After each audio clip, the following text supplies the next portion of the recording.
Hello and welcome to Education 689, Creative Thinking and Problem Solving. I'm Dr. Lori Benoit, and I'm going to be facilitating this lecture today. Please forgive me as I share my screen. I am going to keep it in this mode. It's the way that I can see my notes at the bottom and be sure that I'm providing you with all of the relevant information at the appropriate time. But you're going to have access to this raw PowerPoint with all the notes in it.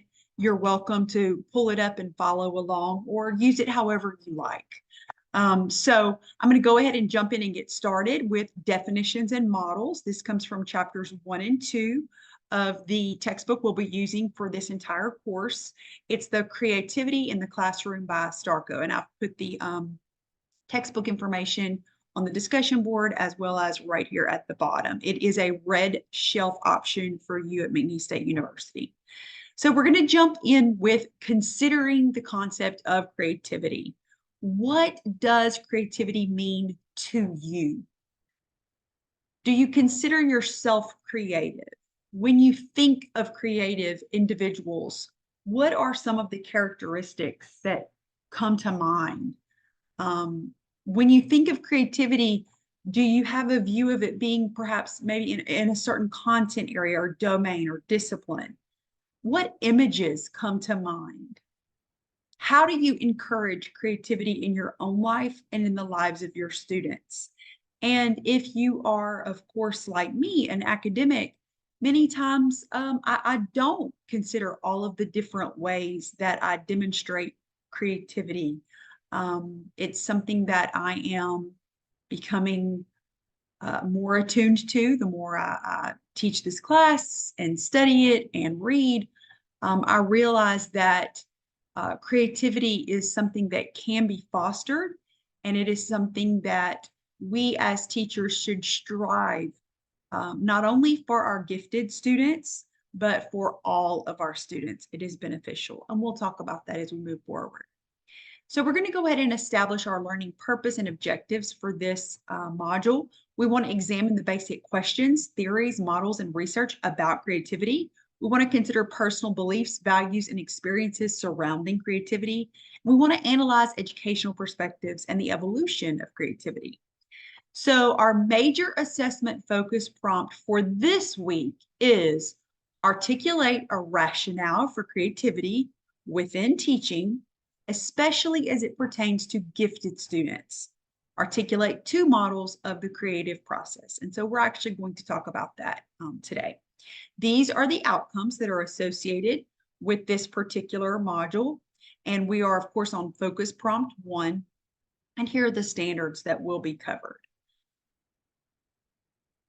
So it's time for creativity. Creativity is having a resurgence, and I am tickled pink as a classroom teacher for 20 years and a gifted teacher for 12 of those 20 years. I am so excited that creativity is no longer taking a back seat to some of the other priorities that we have in education. Overall achievement, of course, when we're talking about standardized tests, is often what has taken priority. But it's exciting to see that creativity is having a resurgence because we know how important it is. Researchers such as Kim, Zhao, and Robinson assert that creativity and critical thinking are valuable to remain competitive in a global economy.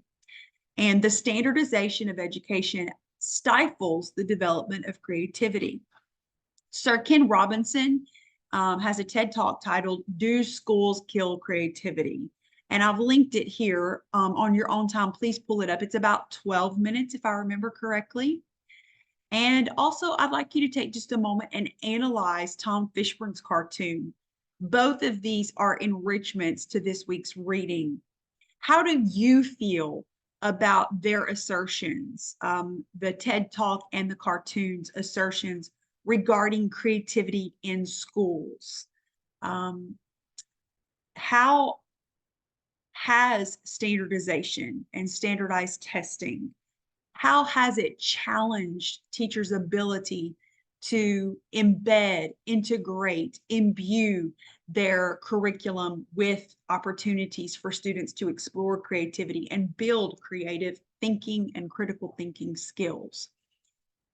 So as we move forward, I want us to consider this model. It comes from your textbook. And so I'd like for you to please you can look at it in your book, or you can just look at it right here. But we're going to talk about this conceptual model and how it works to convey meaning regarding creativity. Fortunately, researchers calling for a greater emphasis on creativity are gaining ground because research proves that creativity enhances learning to understand and motivation to learn. The conceptual framework presented above and found on page 11 demonstrates the relationship between creativity, learning, and motivation. Some recent research also supports the notion that a third product from a creativity-friendly environment is joy, the concept of joy, the emotion of joy. All three of these products are worthy of the implementation of creativity in our classrooms. And I assert that joy, byproduct that we do not consider in standardized testing, we do not consider it in our benchmarks, is something that we know is important for our students to experience.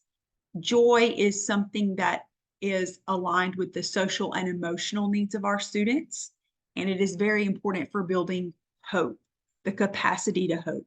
So if we take a moment to look at this conceptual model, I want you to notice how these three concepts, learning for understanding, creativity, and intrinsic motivation and motivation to learn, are all interlocked. This relationship, they're all interlocked. So creativity requires a knowledge base in which to create, and so that's where the learning portion comes in. And then learning for understanding requires using content in multiple ways, which is creativity. Intrinsic motivation is strengthened through novelty and interest, which is developed through a creative environment. And creativity needs intrinsic motivation for exploration and persistence. And so we've got to build that motivation within our students because many times the creativity aspect, they're not going to get a grade for it. It's not going to be associated necessarily with a test score or an ACT score. And so that intrinsic motivation has to be stimulated within our students. And then finally, learning requires the student to choose to be engaged and persist. And that's where that intrinsic motivation to learn the basic concepts necessary for the creative pursuits comes in. And then intrinsic motivation is built through an increased sense of competence. So as our students learn more about whatever they're pursuing in their creativity, that it builds that intrinsic motivation because they feel more competent to continue the pursuit. I'm very interested as you pursue your own creative pursuit through this course. If you haven't looked at discussion board 1, I introduce it there at the very end. So I'm very interested as you pursue your own creative pursuit in this class. I want you to consider this conceptual framework in your creative pursuit and the development of your learning for understanding, your creativity, and your intrinsic motivation and motivation to learn. So let's go ahead and talk about defining creativity. Most definitions of creativity have 3 criteria: novelty, something that's new, original, innovative; appropriateness, something purposeful in making something better, more meaningful, or more beautiful; and then that element of surprise. That third one is actually relatively new in the definition of creativity. It's something unexpected and rare. So even with these criteria, it can be difficult to agree on what creativity looks like. Let's look at pages 15 through 17 for 9 different scenarios which allow you to practice using these criterion to assess creative thinking. So I'm going to read just a few of them from page 15. And if you look over, if you flip the page, you will see that our author has actually taken a paragraph to kind of explore each one. But before you flip to pages 16 and 17, take a moment to just review the considerations of 1 through 9. So the first one says, in the middle of a discussion on plants, 6-year-old Tashio raises his hand. Do you think the plants would grow taller and stronger if instead of watering them, we milked them? Isn't that such a neat thought process for a student to have? Whose behavior did you consider creative? When Tashio wonders about the possibility of milking rather than watering plants, it is almost certain that an original idea is at fruition here. It is unlikely he has seen or heard of anyone putting milk on plants. Because the idea of plants growing stronger with milk is perfectly consistent with what Tashio has been taught about children needing milk to grow strong, it is also appropriate and can be considered a creative response. Let's look at the second one. Jane dressed for the first day of 8th grade in long underwear bottoms, a purple satin blouse, and grapes hanging as earrings. Jane's case is a little trickier. Attire is not necessarily novel simply because it is unusual. Did Jane originate the grape earrings? Is she the first to wear long underwear as middle school fashion? If so, because it certainly meets the adolescent criterion of being different from her parents' fashions, her dress can be considered creative. In many cases, however, clothing that may appear innovative to an outsider may be the latest craze in some groups. Jane may not be creative in her dress at all, but may be conforming completely to some unwritten standards that are part of her adolescent culture. So I'd like for you to please take your time and go through each one of these and then flip the page and see how our author has considered the novelty, the appropriateness, and the surprise element for each one of them. That will help you to articulate your own definition of creativity.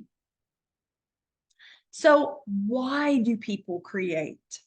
I want you to read through some quotes on pages 19 through 20, which provide a wide range of creators and their motivations. I'm going to read a few for you. So this one is by Maxine Hong Kingston in Moyers. I think I teach people how to find meaning. I write about the most chaotic, tragic, hard to deal with events, and these events are sometimes so violent and so horrible that they burst through bounds of form and preconceptions. I'm hoping that readers will find how to get the meaning out of these events.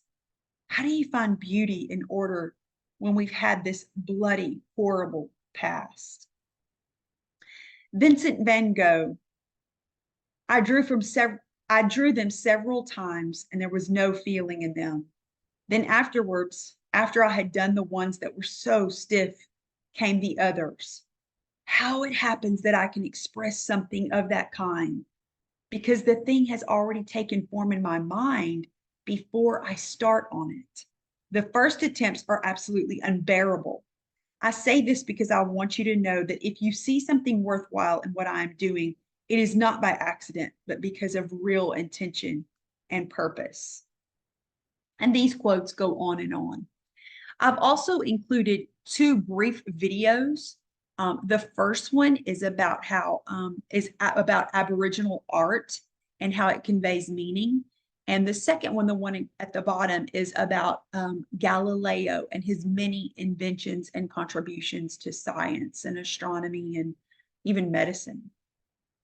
I want you to consider your motivations for creating. So I want you to consider this in a professional aspect. Why do you create materials professionally? Why do you create lesson plans? Why do you create different modes of allowing your students to express their learning? And I also want you to consider it personally. Think about your own hobbies and interests and even ways that you solve problems throughout your day. These can be things that can help lead to your personal creative pursuit throughout this course. So you don't have to pick something professional. You can pick something personal. But by all means, if this is a time that you would like to spend in a professional pursuit, something that would help benefit yourself or your students, by all means do that. But I want you to consider your motivations. Why are you motivated to create in this way? And I want you to consider how you can tap into students' motivations for creation to expand their own learning. So creators create for many different reasons: to communicate, to solve problems, to entertain, to advance human progress, to help others, to create beauty, and more. When we can engage our students' motivations for creating, we have a greater chance of leveraging their critical thinking about our content. I'd like for you to please see the example on page 21, Thinking About the Classroom, which explains how we can engage accuracy and creativity while deepening students' knowledge of creativity. So this is something that can happen when we're trying to teach our students content. And we're very, very concerned about them learning the standards and the benchmarks and the knowledge that they need to know and the skills that they need to know. We can become so fixated on actually delivering the content, so to speak, and meeting the standard, so to speak, that we sometimes forget that we can actually do that and provide opportunities for them to build their creative thinking skills. So on page 21, this is an example of how we can do that. Try giving 2 assignments on the same general topic, one demanding accuracy and one requiring originality. For example, if the class is studying a period of war, one assignment may ask students to develop a timeline of key events or to describe the causes of the war, and the other may ask students to describe how today might be different if the opposite side had won the war. What might have happened if the South won the US Civil War? What if Cromwell had been defeated in Ireland? Do the same students give the most accurate and the most original responses? Are the original responses also appropriate?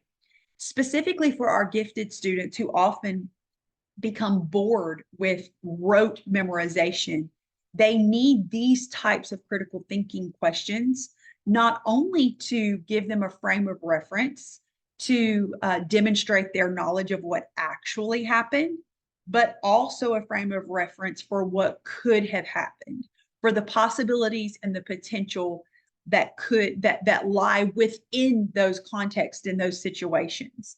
So this is just an example, especially with our gifted students, about how we can do both. We can meet the standard and also provide an opportunity for creativity. The book provides more examples like this, but think about how you could do it within your own content area. So we're going to jump into some models of creativity at this point. I have included a video here of one of the more complex ones. I think it's about 10 minutes long. You can watch this on your own. There is an actual diagram of it in your book. Feel free to fast forward on the video to whichever portions of it are most relevant for you, but it is really interesting. So I just want to mention that I've presented that for you on the right, but we're going to go ahead and talk through these models of creativity at this point now. Dewey and Wallace's 1920 model of problem solving was a combination of Dewey's original model of 5 steps. A difficulty is felt. B, the difficulty is located and defined. C, possible solutions are considered. D, consequences of these solutions are weighed. And E, one of the solutions is accepted. And Wallace's model or addition, which included the concepts of incubation and illumination. During incubation, the individual does not consciously think about the problem. He or she goes about other activities, while at some level, the mind continues to consider the problem or question. Illumination is the aha experience. It's the point at which ideas suddenly fit together and the solution becomes clear. This provides food for thought for teachers. If a break from focused work is helpful in generating creative ideas, how might that be implemented in schools? Think about how low demand cognitive tasks might be interspersed with more challenging ones to allow for incubation. Additionally, think about the benefit of brain breaks. We often have associated that with social and emotional needs of the social and emotional needs of our students, but it can also lead to cognitive and creative development as well. Particularly with our gifted students, we know that low demand cognitive tasks are important. They often are in very advanced coursework that is it's a tremendous cognitive load every day. So interspersing high cognitive demand tasks with low cognitive demand tasks can develop this concept of incubation and illumination that we see in the Dewey and Wallace model.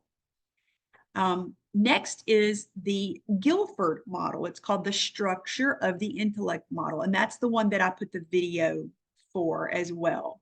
It is a complex model of intelligence. It includes 180 components. The two fundamental contributions of this model to our understanding of creativity are A, he represented creativity as an integral part of intellectual functioning. So that was very important. Guilford provided a framework where creativity was a part, and not just a part, but an integral part of intelligence. And it's such an important part that it actually promotes. The B portion was he focused on the nature of divergent thinking, which has become an essential variable in creative research. In fact, there's an entire slice in his model focused on divergent thinking. So Guilford is this is very important when we think about how we are including opportunities for divergent thinking in our lesson planning. How often do students get to consider situations from multiple perspectives, and how often do we allow them to demonstrate their learning through multiple ways, perhaps even developing their own modes of demonstration? So Guilford was instrumental in linking creativity to intelligence. This is going to be very important for our gifted students who oftentimes you're going to find that they are very creative, that they do have different ways of approaching problems. These are the students who, particularly in your math classes, they can see multiple ways, multiple solutions, multiple ways to solve, problems.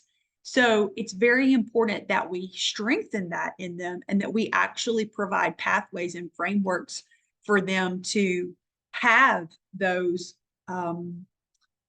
divergent thinking opportunities. The next one is Sawyer. Sawyer's attempt is the most recent of these particular models, and it is an ambitious attempt. It synthesizes multiple of the process models, and it proposed 8 stages to the creative process. You can read all about it in your textbook, but a key takeaway I want you to get is that a unique aspect of Sawyer's model is that it recognizes problem finding as an essential part of the creative process. The most quoted passage in the problem finding literature is probably from Einstein and Infeld, and it is, the formulation of a problem is often more important than its solution, which may be merely a matter of mathematical or experiential skill. To raise new questions, new possibilities, to regard old problems from a new angle requires imagination and marks real advance in science. So I want you to consider how we can embed problem formulating into our lessons. How can we teach our students to look for problems? Next, I want us to talk about the 4 Ps model.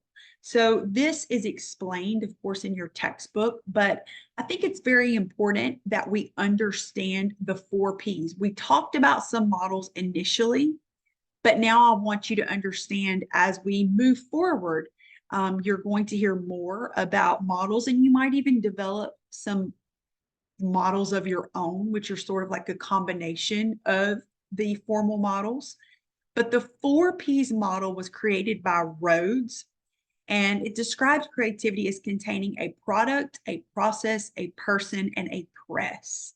Rhodes' notion of creativity comes from his research on creativity, in which he collected 40 definitions of creativity and 16 of imagination, but soon discovered that these definitions overlapped and intertwined with each other. Having categorized the definitions, he came up with the 4P model.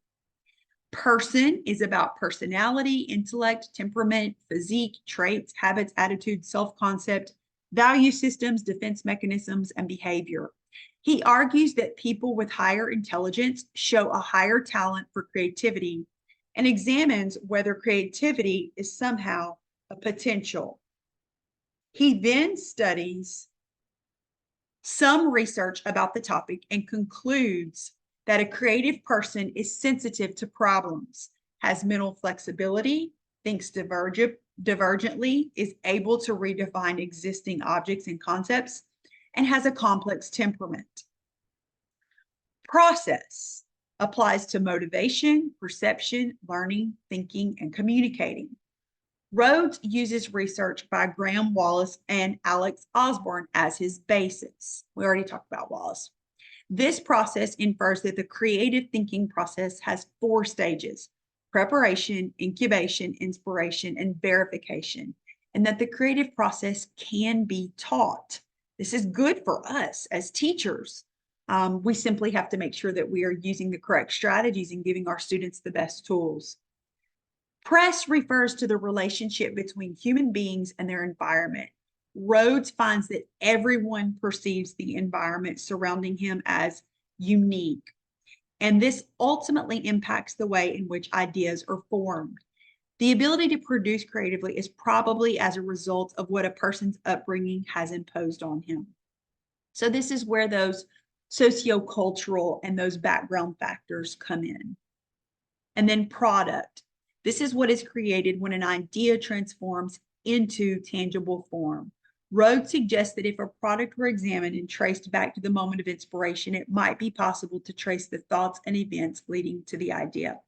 Product is very important for us as teachers because this is the portion that many times our students don't get an opportunity to do, especially if we are in a highly standardized content area. Their product might be a standardized test or a common assessment of some sort, when in fact, they may need an opportunity to produce something that we do not have formal metrics for. And that's where, when we get to some of our other gifted courses, we will talk about how we can include our students in developing criteria, developing their own pathways for creation.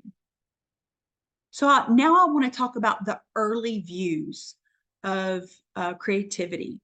So the early views of creativity were actually preoccupied with where it came from, what the source was. Plato believed that it came from an external mystical source, a muse of inspiration. Aristotle believed that it came from within individuals, and like all other natural phenomena, had a rational scientific explanation which was simply unknown at that point. Psychoanalytic theories explain human behavior, development, and personality traits as shaped by powerful unconscious processes, and Freud was the preeminent theorist of this particular type. He believed creativity was tied to the sublimation of and deriving from the id, the primitive unconscious human drives. For example, he believed that personal desires for sex or power were cloaked in the creation, allowing a writer or a reader to experience pleasure without accepting guilt. Jung believed in unconscious, but his view actually differed in that he thought the collective unconscious was seen as a series of inherited patterns that evolved through human history, predisposing humans to think in particular forms. The graphic at right illustrates Jung's views. And so you might be familiar with this. This is actually what Campbell eventually is going to use to create his Campbell's monolith cycle. If you are familiar with the hero's journey concept, that is where this comes from. And so the psychoanalytic theories have to do with creativity coming from some unconscious or subconscious forces. Now we're going to get to the behaviorist theories. Behaviorists viewed creativity as a result of stimuli and response. Skinner believed that a creation was the result of the creator's history, the stimulus and responses he or she experienced. According to Skinner, the more creativity is reinforced, the more it will occur. If this assertion is even partially true, what does this mean for how we could structure learning activities? How could we create some sort of stimuli that promotes the response? How could we give appropriate responses? Mednick actually is going to refine this idea. And he said that creativity was dependent on particular types of responses, the bringing together of remote and unrelated ideas.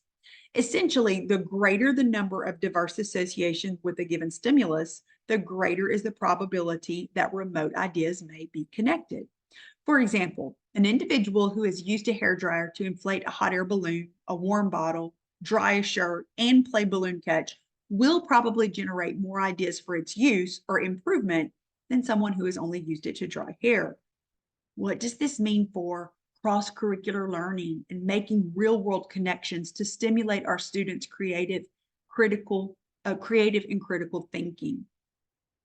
So when we consider how we are making those connections for our students, and we are making connections to other domains, other disciplines, when we do that, Mednick says that we are improving their ability to creative and critically think because we are showing them all the different ways that ideas and concepts are related. Humanist theories focus on normal growth and the development of mental health. They view creativity as the culmination of well-adjusted development. Maslow's hierarchy of needs at right demonstrates that self-actualizing creativity, if you look at the very, very top, you see it right there in that little peach area. So he said that self-actualizing creativity is a manifestation of mental health and movement toward self-actualization. The other type not mentioned, that's not mentioned or referenced on his model, is one that he talked about separately. He called this special talent creativity, or independent goodness or health of character. It functions in creative geniuses, he said. He concluded we know very little about the source of this one, but we know it when we see it. And then finally, Rogers viewed creativity as a sign of healthy human growth as demonstrated by openness to new ideas and experiences. So he was a humanist as well, and he sort of expanded on the ideas of Maslow. He said that openness to new ideas, an internal locus of evaluation that was not dependent on external assessments or critiques for motivation, and the ability to toy with elements and concepts in unusual ways is what contributed to creativity. That was a source of creativity. So being open-minded to new ideas and experiences, having an internal evaluation system, meaning not necessarily dependent on grades or critics or reviews, but an internal sense that one is successful or effective. And then the ability to toy, to play around with elements and concepts in unusual ways. These are the things that Rogers said were sources of creativity. I want us to consider how humanist theories support our understanding of social and emotional learning, and how do social emotional learning, particularly with the humanist theories, go hand in hand with what we know about creativity. So that concept of self-actualization, of being so internally formidable, like having that inner strength to be able to rely on your own sense of worth or success. Those are traits of high social and emotional learning values. And then sociocultural analysis is very interesting because the theorists are very few in this category. We don't have many longitudinal studies of creativity. Vygotsky's work is a great example. How were his work explained, sorry, let me correct that now. His work explained how creative imagination present in childhood developed and strengthened in adolescent when maturity and consciousness linked imagination and thought. When the linking of these can be put into action, creativity can result. So I'll just sort of like sum this up a little bit for you. So he says that children have creative imagination. So for example, this is how, a child can pick up a stick and begin to ride it like a horse. So they have that ability to imagine possibilities that are not real. So the stick is not really a horse, but they can envision it as one because of their imagination. He says that children, though, are not it's not at their at peak in childhood. It's going to be at peak in adolescence, and this is when the adolescent has the consciousness to connect that imagination with thought processes. And that's where speech comes into play. And that's where language development and literacy and things like that come into play. And so Vygotsky actually saw education in school as being a really great channel for helping adolescents use their thought processes to articulate what was going on in their imagination or their creativity. So his research leads to the following thought process for educators. How can we teach about ancient Rome, negative numbers, or atomic theories if students do not have the capacity to envision them?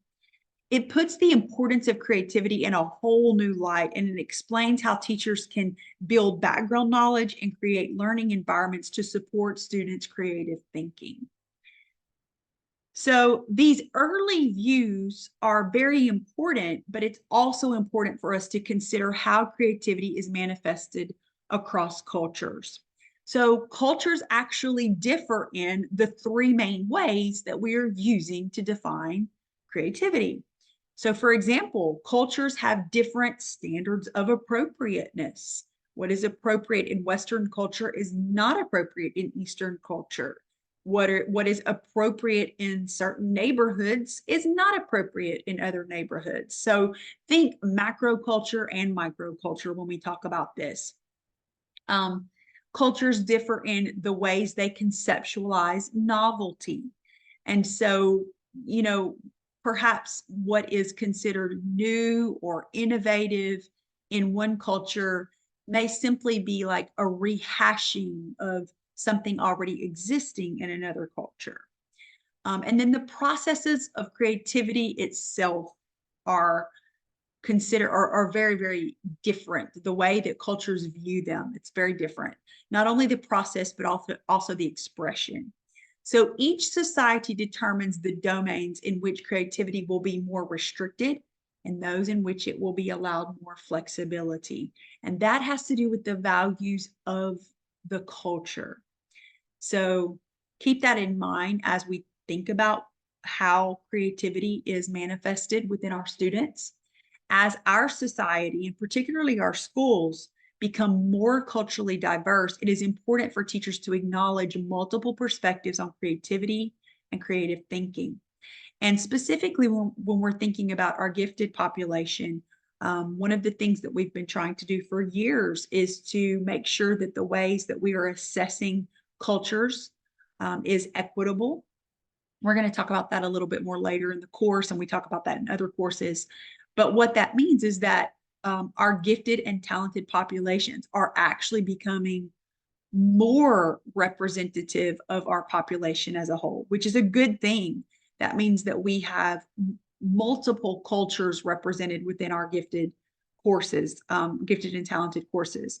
And so as it becomes more culturally diverse and more culturally rich, we need to consider ways that we are building and creativity and creative thinking, and ways that we are assessing it, and ways that we are providing platforms for students to demonstrate their creativity in our classrooms.